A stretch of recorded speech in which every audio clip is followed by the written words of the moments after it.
اعوذ باللہ من الشیطان الرجیم، بسم اللہ الرحمن الرحیم۔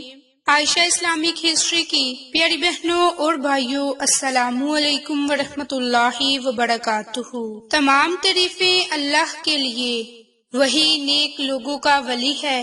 میں گواہی دیتی ہوں کہ اللہ کے سوا کوئی معبود برحق نہیں، وہ یکتا ہے، اس کا کوئی شریک نہیں، اور میں یہ بھی گواہی دیتی ہوں کہ حضرت محمد مصطفیٰ صلی اللہ علیہ وآلہ وسلم اللہ کے بندے اور آخری رسول ہیں۔ یا اللہ ان پر اور ان کی آل پر اور تمام صحابہ کرام پر اپنی رحمتیں، برکتیں اور سلامتی نازل فرما، آمین۔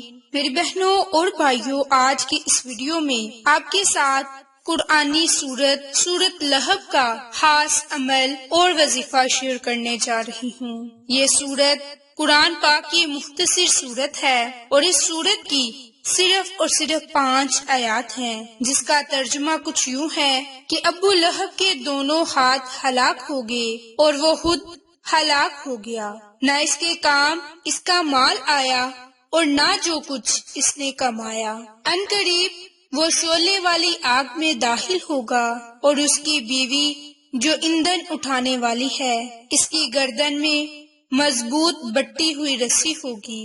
میری بہنوں اور بھائیوں، اب اس سورت کی فضیلت، برکات اور تفسیر آپ کے ساتھ شیئر کرنے جا رہی ہوں۔ تو پہلی فضیلت یہ ہے کہ بدترین اور بد نصیب میاں بیوی۔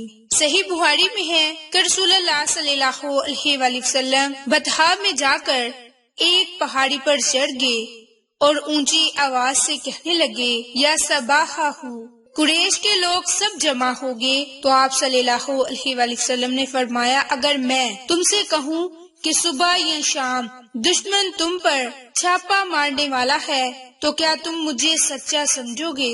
سب نے جواب دیا، جی ہاں۔ تو آپ صلی اللہ علیہ وآلہ وسلم نے فرمایا، سنو، میں تمہیں اللہ کے سخت عذاب کے آنے کی خبر دے رہا ہوں۔ تو ابو لہب نے کہا، تجھے ہلاکت ہو، کیا اس لیے تو نے ہمیں جمع کیا؟ تو اس پر یہ سورت نازل ہوئی۔ باحوالہ صحیح بخاری۔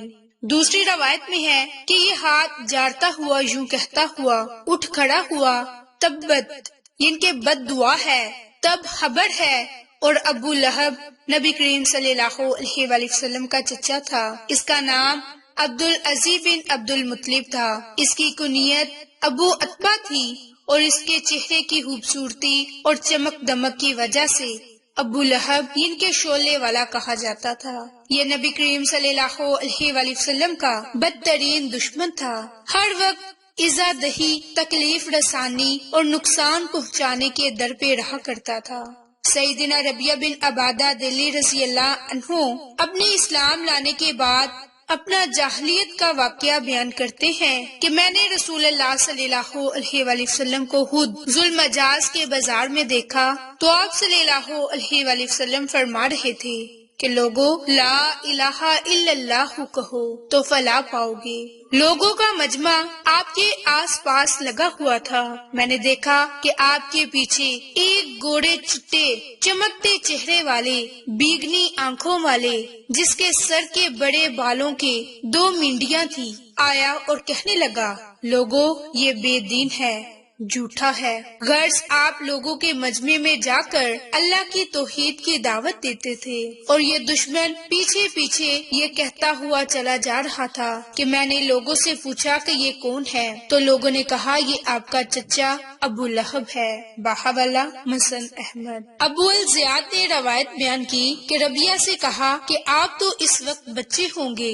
فرمایا، نہیں، میں اس وقت خاصی عمر کا تھا، مشکل آ کر پانی بھر کر لایا کرتا تھا۔ باحوالہ مسن احمد۔ میری بہنوں اور بھائیوں، اللہ تعالیٰ اس سورت میں فرماتا ہے کہ ابو لہب برباد ہوا، اس کی کوشش غارت ہوئی، اس کے اعمال ہلاک ہوئے، بالیقین اس کی بربادی ہو چکی ہے، اس کی اولاد اس کے کام نہ آئی۔ ابن مسعود رضی اللہ عنہ فرماتے ہیں کہ جب رسول اللہ صلی اللہ علیہ وآلہ وسلم نے اپنی قوم کو اللہ کی طرف بلایا تو ابو لہب کہنے لگا، اگر میرے بھتیجے کی باتیں حق ہیں تو میں قیامت کے دن اپنا مال اور اولاد اللہ کو فدیہ میں دے کر اس عذاب سے چھوٹ جاؤں گا۔ تو اس پر یہ آیت نازل ہوئی، ما اغنا عنہ مالہ وما کسب۔ پھر فرمایا کہ یہ شعلے مارنے والی آگ میں جو سخت جلانے والی اور بہت تیز ہے داخل ہوگا، اور اس کی بیوی جو قریش عورتوں کی سردار تھی، اس کی کنیت جمیل تھی، نام عروہ تھا، حرب بن امیہ کی لڑکی تھی، ابو سفیان کی بہن تھی، اور اپنے خاوند کے کفر اور عناد اور سرکشی اور دشمنی میں یہ بھی اس کے ساتھ تھی، اس لیے قیامت کے دن عذابوں میں اس کے ساتھ ہوگی۔ لکڑیاں اٹھا اٹھا کر لائے گی، اور جس آگ میں اس کا خاوند جل رہا ہوگا ڈالتی جائے گی، اس کے گلے میں آگ کی رسی ہوگی۔ یہ معنی بھی کیے گئے، اس سے مراد کہ اس کا غیب گو ہوگا۔ امام ابن جریر رحمت اللہ اسی کو پسند کرتے ہیں۔ سیدنا ابن عباس رضی اللہ عنہ نے یہ مطلب بیان کیا کہ یہ جنگل سے ہاردار لکڑیاں چن لاتی تھی اور نبی پاک صلی اللہ علیہ وآلہ وسلم کے راہ میں بچھا دیا کرتی تھی۔ یہ بھی کہا گیا کہ چونکہ یہ عورت نبی پاک صلی اللہ علیہ وآلہ وسلم کو فقیری کا تانا دیا کرتی تھی تو اسے اس کا لکڑیاں چننا یاد دلایا گیا۔ میری بہنوں، سعید بن مسیح فرماتے ہیں کہ اس کے پاس ایک نفیس ہار تھا، کہتی تھی کہ اسے میں فروخت کر کے محمد مصطفیٰ صلی اللہ علیہ وآلہ وسلم کی مخالفت میں خرچ کروں گی، تو یہ فرمایا گیا کہ اس کے بدلے اس کے گلے میں آگ کا توق ڈالا جائے گا۔ میری بہنوں، اس سورت کا دوسرا نام مسد ہے، جس کے معنی کھجور کی رسی کے ہیں۔ عروہ رحمت اللہ فرماتے ہیں کہ یہ جہنم کی زنجیر ہے، جس کی ایک ایک کڑی 70 گز کی ہے۔ ام المومنین حضرت عائشہ صدیقہ کا بیان ہے کہ جب یہ سورت اتری، جمیل بنت قرب اپنے ہاتھ میں نوکدار پتھر لیے ہوئے کہتی ہے کہ نبی پاک صلی اللہ علیہ وآلہ وسلم کے پاس آئی اور کہا کہ ہم مذہب کے منکر ہیں اور اس کے دین کے دشمن ہیں اور اس کے نافرمان ہیں۔ اس وقت رسول اللہ صلی اللہ علیہ وآلہ وسلم کعبہ میں بیٹھے ہوئے تھے اور آپ کے ساتھ میرے والد حضرت ابو بکر صدیق رضی اللہ عنہ بھی تھے۔ صدیق اکبر رضی اللہ عنہ نے اسی حالت میں دیکھا کہ نبی پاک صلی اللہ علیہ وآلہ وسلم سے عرض کیا کہ یا رسول اللہ، یہ آ رہی ہے، ایسا نہ ہو کہ آپ کو دیکھ لے۔ تو آپ نے فرمایا، صدیق بے غم رہو، یہ مجھے نہیں دیکھ سکتی۔ پھر آپ نے قرآن کریم کی تلاوت شروع کر دی تاکہ اس سے بچ جائیں، اور وہ آیت قرآن پاک کی سورت اسراء کی آیت ہے، جس کا ترجمہ کچھ یوں ہے کہ جب تو قرآن پڑھتا ہے تو ہم تیرے اور ایمان لانے والوں کے درمیان پوشیدہ پردہ ڈال دیتے ہیں۔ اور یہ ڈائن آ کر حضرت ابو بکر صدیق کے پاس کھڑی ہو گئی، اور نبی پاک صلی اللہ علیہ وآلہ وسلم بھی حضرت ابو بکر صدیق کے پاس ہی بالکل ظاہر بیٹھے ہوئے تھے، لیکن حجابوں نے اس کی آنکھوں پر پردہ ڈال دیا اور وہ نبی پاک صلی اللہ علیہ وآلہ وسلم کو نہ دیکھ سکی۔ سیدنا ابو بکر صدیق کہنے لگے کہ مجھے معلوم ہوا کہ تیرے ساتھی نے میری ہجو کی، یعنی شیروں میں میری مذمت کی۔ تو حضرت ابو بکر صدیق نے فرمایا، نہیں، رب بیت اللہ کی قسم، نبی کریم صلی اللہ علیہ وآلہ وسلم نے تیری کوئی ہجو نہیں کی۔ تو یہ کہتی ہوئی لوٹ گئی کہ قریش تو جانتا ہے کہ میں ان کے سردار کی بیٹی ہوں۔ باہوالا مستدراک حاکم۔ میری بہنوں اور بھائیوں، اس سورت کی جتنی فضیلت، جتنی برکات آپ کے ساتھ شیئر کی جائے وہ کم ہے۔ تو آج کی اس ویڈیو میں آپ کے ساتھ سورت لہب کی فضیلت، برکات شیئر کی ہیں۔ اب آپ کو اس کا عمل اور وظیفہ بتانے جا رہی ہوں کہ آپ نے سورت لہب کو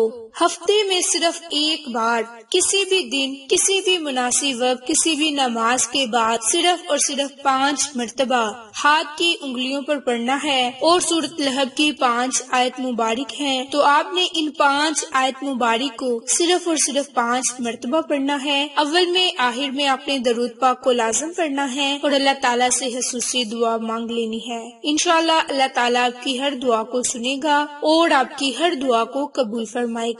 آپ رب کریم سے لاکھوں کروڑوں حاجتوں کے لیے دعا مانگیں گے تو رب کریم آپ کی ہر دعا کو سنے گا اور قبول فرمائے گا۔ تو میری بہنوں اور بھائیوں، یہ مختصر سورت کا عمل اور وظیفہ ہے جو آج کی اس ویڈیو میں آپ کے ساتھ شیئر کیا۔ آپ کو یہ ہماری ویڈیو پسند آئے تو اسے لائک، شیئر اور سبسکرائب کریں۔ جزاک اللہ۔